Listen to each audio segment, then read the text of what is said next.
திராட்சப்பழத்தோட்ட ஊழியங்கள் கர்த்தரருளின ஊழியங்கள் திராட்சப்பழத்தோட்ட ஊழியங்கள் கர்த்தரருளின ஊழியங்கள் அவரில் இழைத்திருந்து கனி கொடுப்போம் கர்த்தர் வாய்க்க செய்வார் அவரில் இழைத்திருந்து கனி கொடுப்போம் கர்த்தர் வாய்க்க செய்வார் துதி உமக்கே துதி உமக்கே துதி உமக்கே என்றுமே என்றும் துதி உமக்கே துதி உமக்கே துதி உமக்கே என்றுமே என்றும் துதி உமக்கே என்றுமே என்றும் துதி உமக்கே என்றுமே.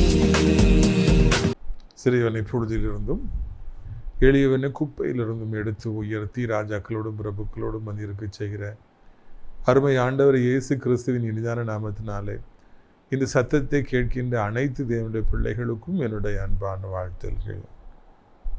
நீங்கள் கோடா கோடியை பெருகுவீர்களாக, உங்களுடைய பிள்ளைகள் கோடா கோடியாய் பெருகுவார்களாக என்று வாழ்த்துகின்றேன், ஆசீர்வதிக்கின்றேன். பிரியத்துக்குரியவர்களை, இப்படியாக ஒவ்வொரு நாளும் தொலைக்காட்சியின் வழியாக உங்களை சந்திப்பதும் ஆண்டுடைய வார்த்தைகளை உங்களுக்கு கொண்டு வருவதும் மிகப்பெரிய பாக்கியம் என்று சொல்லியே நான் கருதுகின்றேன். பெரும்பாலான ஜனங்கள் இன்றைக்கு ஆலயத்துக்கு வர முடியாத ஒரு சூழ்நிலையில் இருக்கிறாங்க. குடும்பத்தில் பல பிரச்சனைகள், பல கஷ்டங்கள், வேலைக்கு காலையில் போனால் நைட்டு தான் வராங்க, லீவே கிடையாது, இல்லைன்னா உடல் பலகீனம் படுத்த படுக்கையாக இருக்கிறாங்க. பல காரணங்களாலே இன்றைக்கு ஜனங்களாலே வெளியே வர முடியவில்லை. அப்படிப்பட்டவர்களுக்கெல்லாம் ஆண்டவர் இந்த தொலைக்காட்சியின் வழியாக இப்படிப்பட்ட நல்ல வார்த்தைகளை கொடுத்து அவர்களை போஷித்து இந்த மன்னாவினாலே அவர்களை திருப்திப்படுத்தி நடத்தி வருகிறார். எனவே மிகுந்த பாரத்தோடு கூட இந்த செய்திகளை உங்களுக்கு தயார் செய்து நாம் அனுப்பி வர கர்த்தர் நமக்கு கிருபை பாராட்டி இருக்கின்றார். பிரியத்துக்குரியவர்களே, சென்ற சனிக்கிழமை சென்னையில் நடந்த நம்முடைய விடுதலை நாள் கூட்டங்களை கர்த்தர் அதிகமாக ஆசீர்வதித்தார். கணக்கற்ற புதிய ஜனங்களை ஆண்டவர் இப்பொழுது சென்னைக்கு அழைத்து கொண்டு வர ஆரம்பித்திருக்கின்றார். அருமையான நல்ல செய்தி. கூட்டத்தின் இறுதியில் அனைவருக்கும் தனித்தனியாக ஜெபம், நல்ல விருந்து என்று சொல்லி அமர்க்கலப்பட்டது. அந்த ஒழுங்கு செய்த பிள்ளைகள் மிக சிறப்பாக ஒழுங்கு செய்திருந்தார்கள். ஆண்டவருக்கு மகிமை உண்டாகட்டும். அநேக அடையாளங்கள், அற்புதங்கள் நடந்தன. மிக திருப்தியாக வீட்டுக்கு திரும்பி வர கர்த்தர் உதவி செய்தார். வருகின்ற சனிக்கிழமை, 5வது சனிக்கிழமை மாத்திரமல்ல, இது ஒரு பெரிய வாரம். இந்த வாரம் குட் ஃப்ரைடே நமக்கு காத்திருக்கிறது, ஈஸ்டர் நமக்கு காத்திருக்கிறது. இந்த வாரத்தில் நமக்கு சிறப்பான கூட்டங்கள் எதுவும் கிடையாது. எனவே வெறுமனே நாம் வீட்டிலேயே இருந்து கர்த்தருடைய ஊழியங்களுக்காக நாம் ஜெபிப்போம்.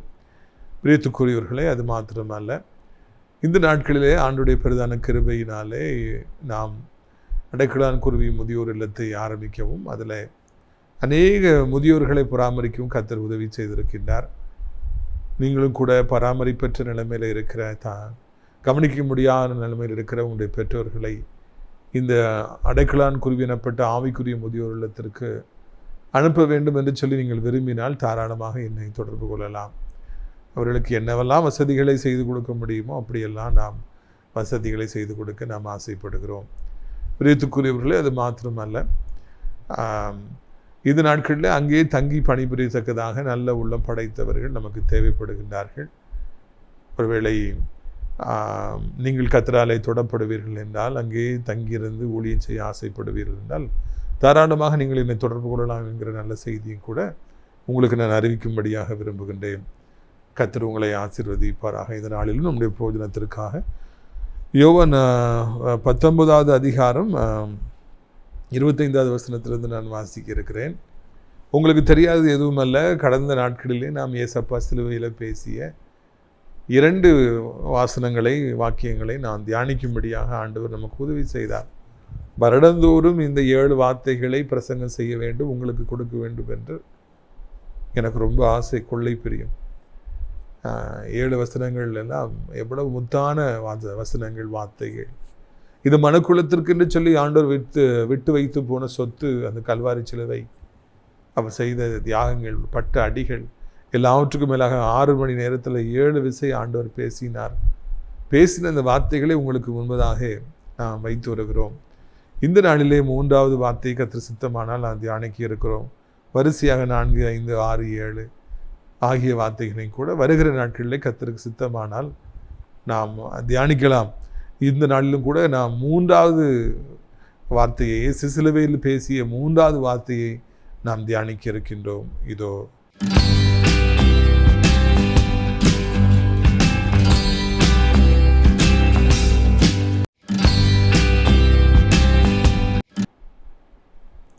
பாருங்கள், யோவான் 19வது அதிகாரம் 25வது வசனம் முதல். இயேசுவின் சிலுவையின் அருகே அவருடைய தாயும் அவருடைய தாயின் சகோதரி கிலெயோப்பா மரியாளும் மகதலேனா மரியாளும் நின்று கொண்டிருந்தார்கள். அப்பொழுது இயேசு தம்முடைய தாயையும் அருகே நின்று தமக்கு அன்பாக இருந்த சீசனையும் கண்டு தம்முடைய தாயை நோக்கி, ஸ்திரீயே, அதோ உன் மகன் என்றார். பின்பு அந்த சீசனை நோக்கி, அதோ உன் தாய் என்றார். அந்நேரம் முதல் அந்த சீசன் அவளை தன்னிடமாக ஏற்றுக்கொண்டான். சீசனே, இதோ உன் தாய், ஸ்திரீயே, அதோ உன் மகன். இதுதான் சிலுவையிலே ஆண்டவர் இயேசு பேசிய 3வது வார்த்தை என்பதை நாம் அறிய வேண்டும். ஆண்டவர் முதலாவது அவர் தன்னை சிலுவையில் அறைந்தவர்களுக்காக அவர் ஜெபித்தார், அவர்களை ஆசீர்வதித்தார்.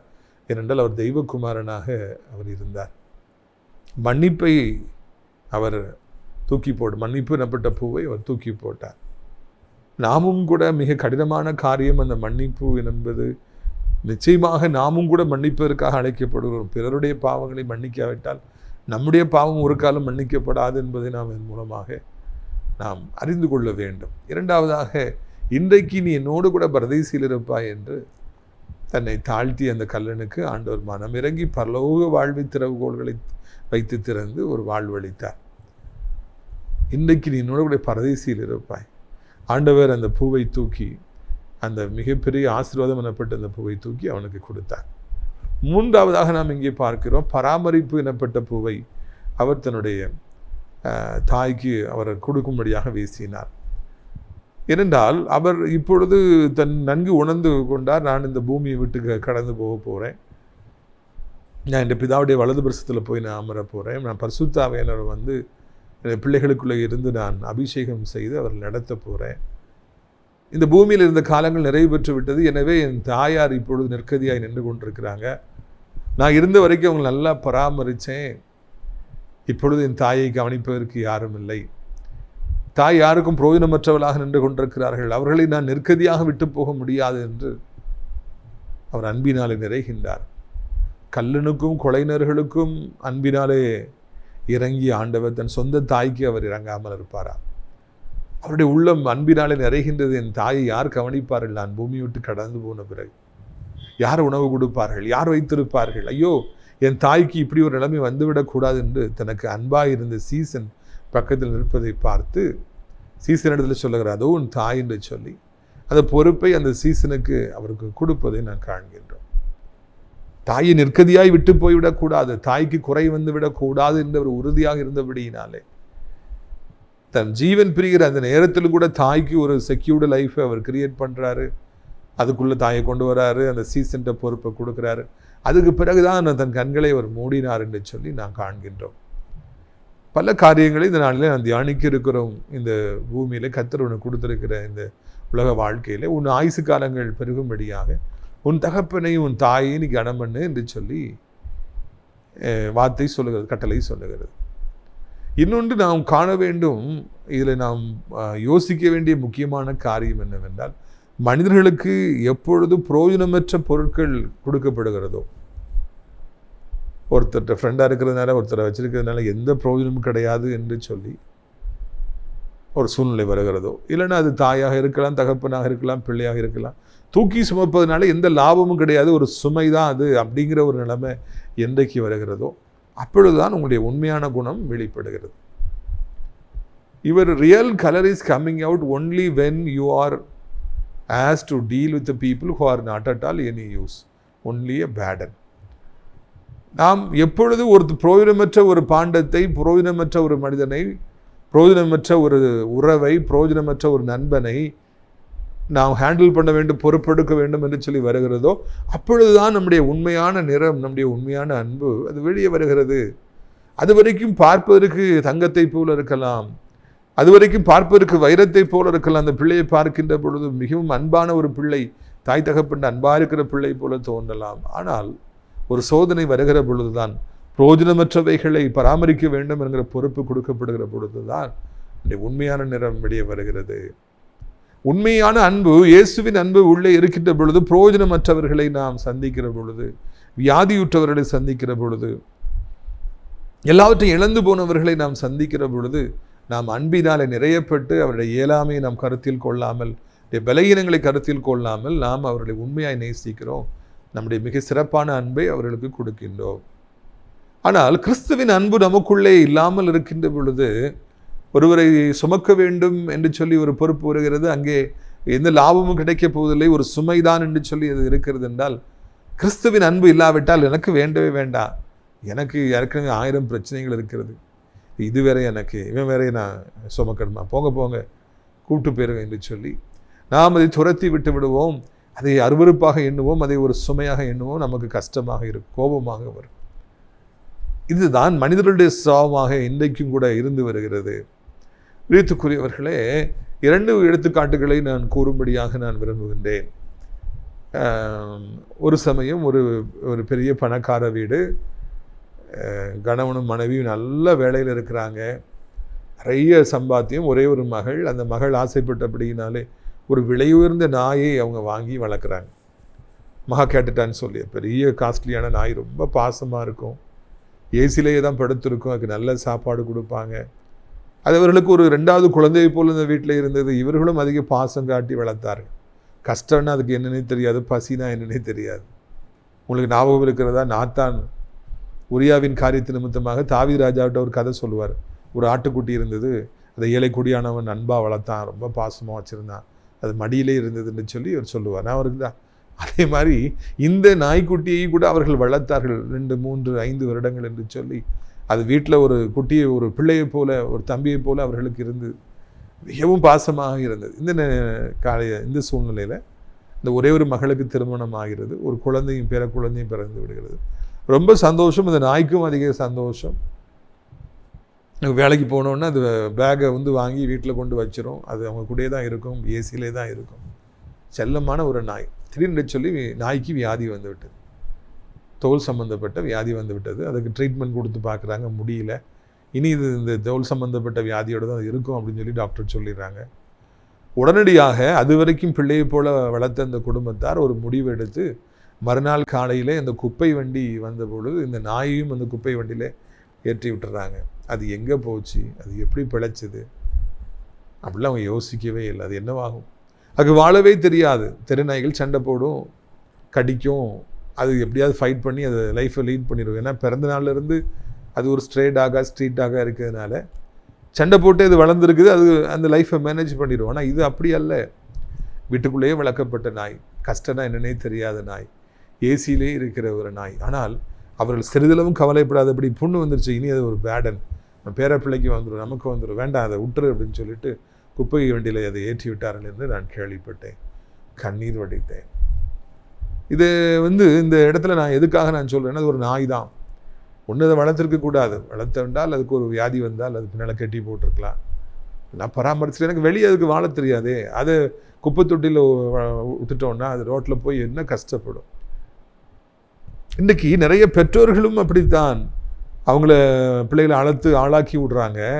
ஒரு கட்டத்தில் பெற்றோர்களுக்கு வியாதி வந்து விடுகிறது, பெற்றோர்கள் படுத்த படுக்கையாகிடுறாங்க, யூரின் மோஷன்லாம் பெட்லே போகுது. அப்பொழுது இந்த தாய்க்கும் தகப்பனுக்கும் கூட பிள்ளைகள் அநேக நேரங்களிலே இந்த நாய்க்கு செய்தது போலவே செய்கிறாங்க.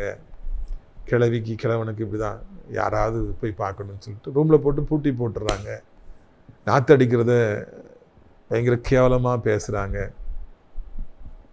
இந்த நல்ல ஒரு சகோதரி சொன்ன காரியம் ஞாபகத்துக்கு வருகிறது. அவங்க வீட்டுக்கு பக்கத்து வீட்டில் ஒரு குடும்பம், ஒரு தாய், ஒரு மகள் எல்லாம் வேலைக்கு போகிறாங்க. அவங்களுக்கு 2 பிள்ளைங்க, தாய்க்கும் கணவர் கிடையாது, மகளுக்கும் கணவர் கிடையாது. இந்த வயதான தாயார் திடீர்னு மோஷன் போயிடுவாங்க பெட்டில். உடனே காலையில் மகா எந்திரிச்சு தாயை கம்பால் அடித்து, நீயே அதை அள்ளுன்னு சொல்லி அந்த தாய் கம்பால் அடித்து ஓன்னு அலறி அந்த தாயார் கொண்டு போய் வெளியே போடுவாங்களாம். இதையெல்லாம் கேட்குற பொழுது மிகவும் கஷ்டமாக நமக்கு இருக்கிறது. இனி தாயாலே பிரயோஜனம் கிடையாது, சம்பாதிக்க முடியாது, தாயாலே வேலை செய்ய முடியாது. இப்போ தாய்க்கு வியாதி வந்து விட்டது. இப்பொழுதுதான் இந்த தாய்க்கு அரவணைப்பு தேவைப்படுகிறது, அன்பு தேவைப்படுகிறது.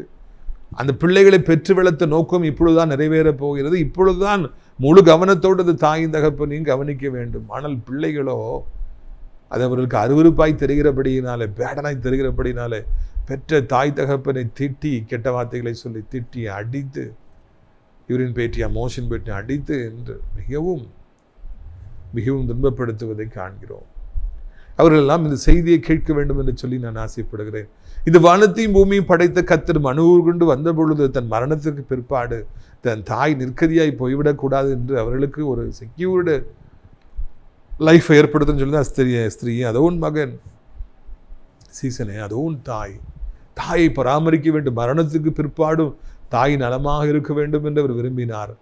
நாம் நம்முடைய தாயும் நம்ம தகப்பனை எப்படி பராமரிக்கிறோம் என்பதுதான் இந்த நாளிலே ஒரு கேள்வியாக இருக்கிறது. தாய் வேலை செய்கிற வரைக்கும் ஒரு பிரச்சனை கிடையாது, தகப்பன் சம்பாதிக்கிற வரைக்கும் ஒரு பிரச்சனை கிடையாது, பென்ஷன் வர்ற வரைக்கும் ஒரு பிரச்சனை கிடையாது. என்றைக்கு அவர்களாலே பிரயோஜனம் இல்லாமல் போய்விட்டதோ அப்பொழுதுதான் நாம் உண்மையானபடிக்கு அவர்களை நாம் பராமரிக்க வேண்டும், அவர்களை தூக்கி சுமக்க வேண்டும் என்று சொல்லி நாம் அழைக்கப்படுகிறோம்.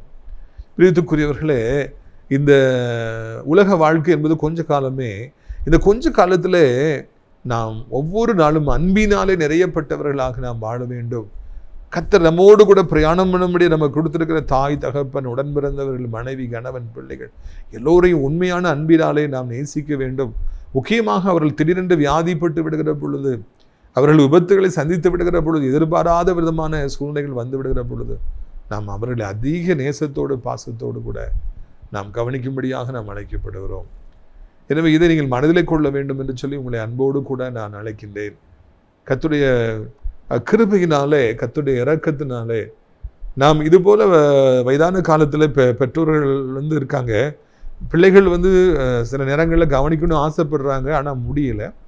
ஆனால் அவர்கள் நல்ல இடத்துல சேர்க்க வேண்டும், அவர்கள் நலமாக இருக்க வேண்டும் என்று ஆசைப்படுவார் என்றால் அவர்களுக்காகத்தான் நாம் இப்பொழுது அடைக்கலான் குருவி எனப்பட்ட இந்த ஆவிக்குரிய முதியோர் இல்லத்தை நாம் கட்டியிருக்கின்றோம்.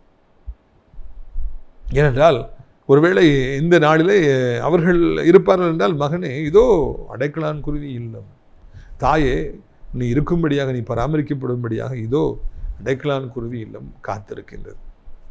பிள்ளைகளால் செய்ய முடியாத பராமரிப்பை நாம் நல்லபடியாக செய்து அவர்களை காப்பாற்ற வேண்டும் என்கிற நோக்கத்தோடு கூட நாம் இந்த ஏற்பாடுகளை எல்லாம் செய்திருக்கிறோம். பிரியத்துக்குரியவர்களே, நம்முடைய வாழ்விலே நாம் காலம் இருக்கிற வரைக்கும் எல்லோரையும் அன்பு செலுத்த வேண்டும். முக்கியமாக ஒருவருக்கு வியாதி வந்துவிடும் என்றால், முடியாமல் போய்விடும் என்றால், அப்பொழுது அதிக கவனத்தோடு கூட அதிக பாசத்தோடு கூட நாம் பராமரிக்க வேண்டும். அப்பொழுதுதான் கிறிஸ்துவின் அன்பு நமக்குள்ளே இருக்கிறது என்கிற அந்த உண்மையான காரியம் வெளிப்படுகிறது. இன்றைக்கு நம்மளை தாய் வியாதிப்பட்டிருக்கலாம், தகப்பன் வியாதிப்பட்டிருக்கலாம், நம்ம வீட்டில் யாரோ வியாதிப்பட்டு நம்ம பலமாக இருக்கலாம்.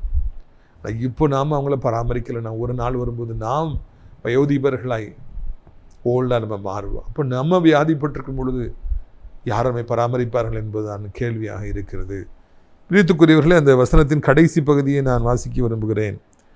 யோவான் 19வது அதிகாரம் 27வது வசனத்தின் கடைசி பகுதி. அந்நேரம் முதல் அந்த சீசன் அவளை தன்னிடமாக ஏற்றுக்கொண்டார். ஆண்டு சரியான ஹேண்டான ஒப்பு கொடுப்பார், ஒன்றுத்துக்காதண்ட ஒப்பு கொடுப்பாரா? சரியான ஆள்கிட்ட ஒப்பு கொடுக்குறார். He knew very well that John will take care of his mother in a very good way. சொன்ன உடனே, ஏசப்ப சொன்ன உடனே அந்த சீசன் அண்ணனிலிருந்து அந்த அம்மாவை தான் வீட்டுக்கு கொண்டு போயிட்டான். அவர் அந்த நாளில் தான் யோவான் தந்த தாயை தன்னுடைய தாயை போல பராமரித்து நேசித்து பத்திரமாக வைத்து கொண்டார், பத்திரமாக பொறுப்படுத்தி கொண்டார். பொறுப்பு அன்னைக்கு ஏசப்பா கொடுத்தாங்கன்னா, நான் பார்த்துக்கிறேன்னு சொல்லிட்டு அல்லல் தட்டவில்லை. அதன் பிறகு மிகுந்த கவனமாக இருந்து அந்த தாயாரை தன் தாயாரை போல யோவான் பராமரித்தார். இந்த யோவானை ஞாபகம் இருக்கிறதா? ஏசப்பாவுடைய மார்பில் அவர் சாய்ந்திருந்தார். ஏசப்பாட்ட ரொம்ப பாசமாக இருந்தார். இப்பொழுது ஏசப்பா இல்லை, எனவே அவருடைய தாயாரை நான் பராமரிப்பேன் என்று சொல்லி சீசன் தன்னை தாயை போல அந்த அம்மாவை பராமரிச்சான். ஒரு சீசன் காட்டி கொடுத்தான், 3 வருஷம் கூடவே இருந்து எனக்கு கிடைச்சி காட்டி கொடுத்தான். இன்னொரு சீசர் ஆகிய பேர் எனக்கு தெரியாதுன்னு மறுதளிச்சார், ஓடி போனார். ஆனால் இந்த சீசனும் கடைசி வரைக்கும் இயேசு சிலுவையில் தொங்குற பொழுது நின்று கவனித்துக் கொண்டே இருந்து இயேசு தனக்கு கொடுத்த அந்த பொறுப்பை கடைசி வரைக்கும் ஒழுங்காக செய்து முடித்தார். நம்முடைய வாழ்விலும் கூட நாம் வாழ்நாள் இருக்கிற பரியந்தம் நமக்கு பலன் இருக்கிற வரைக்கும் நாம் எப்படியெல்லாம் பிறரை தூக்கி சுமக்க முடியுமோ அவ்வளவு நாம் தூக்கி சுமக்கும்படியாக, அவ்வளவு நாம் மனம் இறங்கும்படியாக, அன்பை காண்பிக்கும்படியாக நாம் அழைக்கப்படும். பெரிய பிரசங்கம் பண்ணணுங்கிற அவசியம் இல்லைங்க. பெரிய நம்ம பெரிய காரியங்கள்லாம் செய்யணும் அவசியம். அன்பை காண்பித்தாலே போதும், அன்பை காண்பித்தாலே போதும். நான் சமீபத்தில் ஒரு திருவழியாக போகிற பொழுது அங்கே ஒரு காட்சியை நான் காண்பேன். ஊழியத்துக்காக போகும்போது நல்லா வேலை பார்த்துட்டு இருந்த ஒரு மகா, நல்ல வேலைக்கெலாம் அவங்க போனாங்க, நல்லா அழகாக இருந்தாங்க, நல்லா படித்து முடிச்சிருந்தாங்க, நல்ல வேலை, தகப்பன் கிடையாது, தாய் தான். யாரோ செய்வினை வைத்து ஏதோ ஒரு காரியம் நடந்துருச்சு. அந்த பெண் இப்பொழுது புத்தி சுயாதீனமாகி அவங்க தெருவில் இருக்கிறாங்க. தெரு தான் அவங்க வீடு, தாயும் பக்கத்திலே இருக்கிறாங்க. அந்த பெண்ணுக்கு இப்பொழுது என்ன நடக்கிறது என்றே தெரிவதில்லை, குளிப்பதில்லை, தன்னை கவனிப்பதில்லை, அவ்வளோ அசுத்தமாக இருக்காங்க. தன் பிள்ளைக்கு இப்படி ஒரு நிலைமை வந்துவிட்டது என்று சொல்லி தாயும் இந்த தெருவிலே இருக்கிறாங்க. 2 பேரும் வெயிலையும் மழையிலையும் அந்த இடத்துல தான் இருக்கிறாங்க. நான் அதை பார்க்கிற பொழுதெல்லாம் உள்ள உடைந்து போவேன்.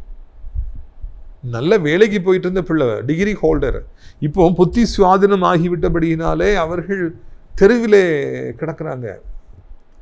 தெரு ஜனங்கள் பார்க்குறாங்க, ஊரில் உள்ளவங்க பார்க்குறாங்க, யாராவது ஒருத்தர் ஏதாவது ஒன்றை செய்வோமா என்று அவர்கள் சிந்திக்கவில்லை. சிந்திக்கக்கூடிய சூழ்நிலையிலும் யாரும் இல்லை. இதை போல எத்தனையோ பேர்கள் இந்த பூமியில் இருக்கிறாங்க.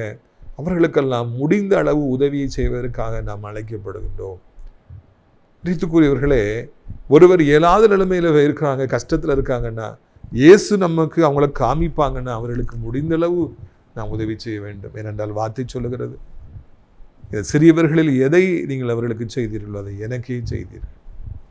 ஒருத்தர் சாப்பாடு வாங்கி கொடுப்போம்னா நம்ம ஏழை அல்ல, அவர்களுக்கு ஏழைங்கிறதுனால கொடுக்கலாம். அது அவர்களுக்கு அல்ல, அது ஆண்டவருக்கு நாம் உணவு கொடுக்குறோம். ஒரு வஸ்திரம் கொடுக்குறோம்னா அது அவர்களுக்கு அல்ல, அது ஆண்டவருக்கே நம்ம கொடுக்குறோம். ஏழைக்கு இறங்குறவன் கர்த்தருக்கு கடன் கொடுக்கிறான்.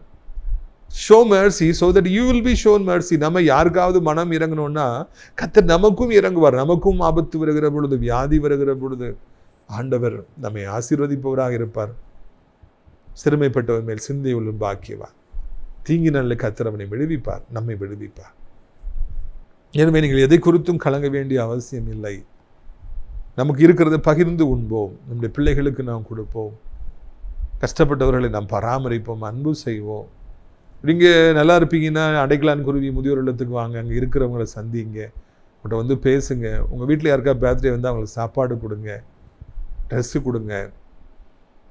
அடைக்கலான் குருவி இல்லத்திற்கு இப்பொழுது நமக்கு காம்பவுண்ட் வால் இல்லாமல் இருக்கிறது. காம்பவுண்ட் வால் கெட்டவருக்கு உதவி செய்யுங்க. தேவனுடைய மாளிகைக்கு தளம் அமைக்கப்படாமல் இருக்கிறது, அதற்கு நீங்கள் உதவி செய்ய வேண்டும் என்று உங்களை அன்போடு அழைக்கின்றேன்.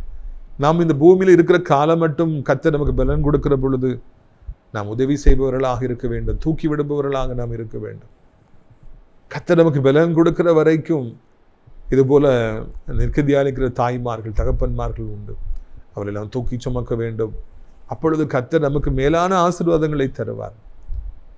கர்த்தர் இன்னைக்கு நமக்கு நல்ல ஆகாரத்தை கொடுத்திருக்கிறார், நம்மை ஆசீர்வதித்திருக்கிறார். ஆனால் இத்தனை பேர்கள் அது இல்லாமல் இருக்கிறாங்க. அவர்களுக்கெல்லாம் உதவி செய்யும்படியாகவே ஆண்டவர் 3ஆவதாக இந்த வார்த்தையை சிலுவையில் சொன்னார் என்பதை நாம் நினைவு கூற வேண்டும். செய்வீர்களா? உங்கள் ஆகாரத்தை பகிர்ந்துண்டு வாழ்வீர்களா? முடிந்த அளவுக்கு வாலிபர் செல்வங்களை தூக்கி சுமப்பீர்களா? பக்கத்து வீட்டில் பாட்டி அதை வாங்கிட்டு வா, இதை வாங்கிட்டு வான்னு சொன்னாங்கன்னா சந்தோஷமாக அதை வாங்கி கொடுப்பீர்களா? எங்கள் வீட்டில் பிரியாணி போட்டிருக்காங்க தாத்தா பாட்டி, இதை சாப்பிடுங்க, கொடுப்பீர்களா? நாம் அவர்களை பராமரிக்கிற பொழுது கர்த்தர் நம்மிலே மகிழ்கின்றவராக இருக்கின்றார். பெரிய காரியங்களை அவர் செய்வார். உங்களுடைய ஆசீர்வாதங்களுக்காக நான் ஜெபிக்க விரும்புகிறேன். கண்களை மூடுவீர்களா? அப்பா பிதாவே, இந்த நாளிலும் கூட உமக்கு நன்றி செலுத்துகிறோம், ஸ்தோத்திரம் செலுத்துகிறோம். ஆண்டவரே, இந்த நாளிலும் கூட ஒரு அற்புதமான வார்த்தையை நாங்கள் கண்டோம். இதோ உன் தாய் என்று சொல்லி சீசன் இடத்துல நீ மறிக்கின்ற பொழுது உங்களுடைய தாயாரை ஒப்பு கொடுத்தீர். ஸ்ரீ ஏதோ உன் மகன் என்று சொல்லி நீங்கள் அங்கே தான் இருக்கணும், அவங்க கூட தான் இருக்கணும்னு சொல்லி தாயாருக்கு ஒரு புகலிடத்தை கர்த்தர் காண்பித்தீங்க. அதற்காக நன்றி அப்பா. எவ்வளவோ காரியங்கள் இருந்தன. மனுக்குலத்தின் மொத்த பாவத்தையும் சாபத்தையும் நீங்கள் தூக்கி சுமந்தீங்க. வனத்தின் பூமியும் படைத்த கர்த்தர் இந்த பூமியிலிருந்து போருக்கு முன்பதாக இந்த தாய்க்கு அருமையாய் ஒரு ஏற்பாட்டை செய்துட்டு போனீங்கப்பா. இதை கேட்குற ஒவ்வொருவரும் தங்கள் தாயும் தகப்பனையும் பராமரிக்க ஆண்டவரே மனமிறங்க அவர்களை நேசிக்க உதவி செய்யுங்க. படுக்கையாக இருக்கிற தாய் தகப்பன்மார்களுக்காய் ஜெபிக்கிறோம். வயதான காலத்தில் நடக்க முடியாத பெற்றோர்களுக்காய் ஜெபிக்கிறோம். நீ தாங்கி கொள்ளுங்கப்பா. யார் பெட்ரிடன் ஆகிடக்கூடாது ஐயா, கீழே விழுந்துடக்கூடாது, எலும்பு முறிஞ்சிடக்கூடாது, பராமரிக்கிற நிலைமையில் அவங்க மாறிடக்கூடாதப்பா. நீங்கள் தான் அவர்களுக்கு ஒவ்வொருவருக்கும் மனமிறங்க வேண்டும் என்று சொல்லி நாங்கள் கெஞ்சுகிறோம். இப்பொழுதும் இயேசுவின் நாமத்தினாலே உம்முடைய வல்லமை ஒவ்வொருவரையும் சந்திப்பதாக, உம்முடைய வல்லமை ஒவ்வொருவருக்கும் ஆண்டவரை உண்டாவதாக. ஆண்டவரே நீ நல்லவர், ஆண்டவரே நீ வல்லவரப்பா. நீங்கள் என்ன வியாதி இருந்தாலும் சுகம் கொடுக்க வல்லவரப்பா. சுகமாகாத வியாதிகள் இயேசுவின் நாமத்தில் சுகமாகட்டும். ஆறாத புண்கள் ஆறட்டும் இயேசுவின் நாமத்தினாலே. கர்த்தாவே ஸ்தோத்திரம் ஐயா. இயேசு கிறிஸ்துவின் நாமத்தினாலே கட்டிகள் மறையட்டும். பயமாக இருக்குது, இந்த இடத்துல கட்டி வந்துருச்சு, அந்த இடத்துல கட்டி தவிக்கிறாங்க. நீங்கள் தான் அந்த கட்டிகளை அப்புறப்படுத்தணும். வியாதி கிருமிகள் பரவாதபடி, பிள்ளைகளுக்கு ஆபத்து வந்து விடாதபடி காத்துக்கொள்ளுங்க. கிட்னி ஃபெயிலியர் ஆச்சு, லிவர் ஃபெயிலியர் ஆச்சு, ஹார்ட்டில் அடைப்பு வந்துருச்சு. அந்த நீங்கள் தான் பிள்ளைகளை பாதுகாக்கணும், பராமரிக்கணும். யாருக்கு ஹார்ட் அட்டாக் வரக்கூடாது, ஊழியக்காரர்களுக்கு ஹார்ட் அட்டாக் வரக்கூடாது, பிள்ளைகளுக்கு ஹார்ட் அட்டாக் வரக்கூடாதப்பா. நீங்கள் தான் உதவி செய்ய வேண்டும் என்று சொல்லி கெஞ்சுகிறோம். இப்பொழுதும் இயேசு கிறிஸ்துவின் திருநாமத்தினாலே ஆண்டவரே தோத்திரமையை படித்து முடித்து வேலை இல்லாமல் இருக்கிற வாலிபர்களுக்காக ஜெபிக்கிறோம். 10th standard 12th standard 11th standard government exam எழுதுகிற பிள்ளைகளுக்காக நாங்கள் ஜெபிக்கிறோம். ஆண்டவரே நம்முடைய பிள்ளைகள் ஒவ்வொருவரையும் ஆசீர்வதிக்க வேண்டும் என்று சொல்லி நாங்கள் கெஞ்சுகிறோம் ஐயா. இயேசு கிறிஸ்துவின் திருநாமத்தினாலே ஆண்டவரே தோத்திரமை எந்த நாளிலும் கூட படித்து முடித்திருக்கிற பிள்ளைகளுக்கு வேலைகளை தார். கடன் இருக்கிறவர்களுக்கு இந்த கடன் பாரங்கள் விடுதலை தார். வேலை இழந்து போனவர்களுக்காக ஜெபிக்கிறோம். ப்ரொமோஷனுக்காக காத்திருக்கிறவங்க, டிரான்ஸ்ஃபருக்காக காத்திருக்கிறவங்க, வேலையை பார்க்குற இடத்துல நிம்மதியே இல்லை, எனக்கு கஷ்டமாக இருக்குன்னு சொல்கிற ஒவ்வொருவருக்கும் கர்த்தாவே நீங்கள் மனம் இறங்குங்க. நீங்கள் அப்படியே மனம் இறங்குவீங்க. அதற்காக நன்றி அப்பா. உங்களுடைய கிருபையினாலே தாங்குவீங்க, அதற்காக நன்றி அப்பா. உங்களுடைய இரக்கத்தினாலே தாங்குவீங்க, அதற்காக நன்றி ஐயா. இப்பொழுதும் கூட தேவரீர் இந்த நாளிலும் கூட சத்தத்தை கேட்குற பிள்ளைகள் எவ்வளோவது கஷ்டத்தில் இருப்பாங்க. நான் பணம் இல்லை, என்ன பண்ணுவேன்னு சொல்லி தவிப்பாங்கன்னா, எங்கிருந்தாலும் இந்த ஒரு அற்புதத்தை செய்த தேவைகளை சந்தியும். ஆண்டவரை திருமண வாழ்க்கை உடைந்து போய்விட்டது, ஆண்டவரை எனக்கு ஒன்றுமில்லை, திருமணமாகவில்லை, குழந்தை இல்லை என்று தவிக்கிறவர்கள் ஒவ்வொருவருக்கும் ஒரு அற்புதத்தை செய்யுங்க. வீடு விற்கணும், நிலம் விற்கணும், அப்போ தான் ஏதாவது செய்ய முடியும். ஒரு அற்புதத்தை செய்யுங்க என்று அவள் காத்திருக்கிற காரியங்கள் நல்லபடியாக முடிய உதவி செய்வீராக. ஆண்டவர் சத்தத்தை கேட்குற பிள்ளைகள் எந்த நிலைமையில் இருந்தாலும் அவர்களுக்கு உதவி செய்ய வேண்டும் என்று கெஞ்சுகிறோம். வயதான காலத்தில் இருப்பவர்களை காப்பாற்றுங்க, வாலிபர்களை ரட்சியுங்க, இப்படி செய்வீங்க. நமக்கு ஸ்தோத்திரம். உலகத்தில் இருக்கிற அத்தனை நாடுகளையும் கர்த்தர் ஆசீர்வதிக்க வேண்டும் என்று கெஞ்சுகிறோம். ஆண்டவரே இன்னொரு கொள்ளை நோய், இன்னொரு லாக்டவுன் வராதபடி காத்துக்கொள்ளுங்க. ஆண்டவரே எங்கள் இந்திய நாட்டிற்காக, தமிழ்நாட்டுக்காக ஜெபிக்கிறோம். பல மதத்தவர்கள் மொழி பேசுகள் உண்டு, ஒவ்வொருவரையும் ஆசீர்வதிங்க. ஆண்டவரே அநேக தேவனுடைய பிள்ளைகள், விசுவாசிகள், ஆலயங்கள், திருச்சபைகள், ஊழியக்காரர்கள், பாஸ்டர்ஸ் எல்லோரையும் ஆசீர்வதிங்க. ஆசிரியர் திராட்சைப்பழத்தோட்ட ஊழியர்களை நேசிக்கிற நம்முடைய நிகழ்ச்சிகளை நாள்தோறும் பார்க்கிறேன். காணிக்கையினால ஜெபத்தினாலே தாங்குகிற நல்ல உள்ளங்கள் உண்டு, அதிகமாக ஆசீர்வதிங்க. அடைக்கலான் குருவி முதியோர் இல்லத்தில் தகப்பன அநேக முதியோர்கள் தங்கும்படி அழைத்து கொண்டு வாருங்க. வேலை செய்ய அநேகரை அழைத்து கொண்டு வாருங்க. மகிமைப்படுங்க. இரட்சகர் இயேசுவின் மூலம் ஜெபிக்கிறோம் எங்கள் நல்ல பிதாவே. என் ஆத்துமாவை கர்த்தரை சோத்திரி, என் முழு உலமையுடைய பரிசுத்த நாமத்தை சோத்திரி. என் ஆத்துமாவை கர்த்தரை சோத்திரி, அவர் செய்த சகல உபகாரங்களையும் ஒரு பொழுதும் நீ மறவாதே. ஆமென். உடைய கர்த்தராகிய இயேசு கிறிஸ்துவின் கிருபையும் பிதாவாகிய தேவனுடைய அன்பும் பரிசுத்தாடி அந்யோன்ய ஐக்கியமில்லாத பிரசன்னம் உங்கள் அனைவரோடு இன்றைக்கு சதா காலங்களிலும் நிலைத்திருப்பதாக. அல்லேலூயா, அல்லேலூயா. God bless you. ஆமென். கேடகம் நீரே, மகிமையும் நீரே, தலை நிமிர செய்பவர் நீரே, தலை நிமிர செய்பவர் நீரே, தலை நிமிர செய்பவர் நீரே.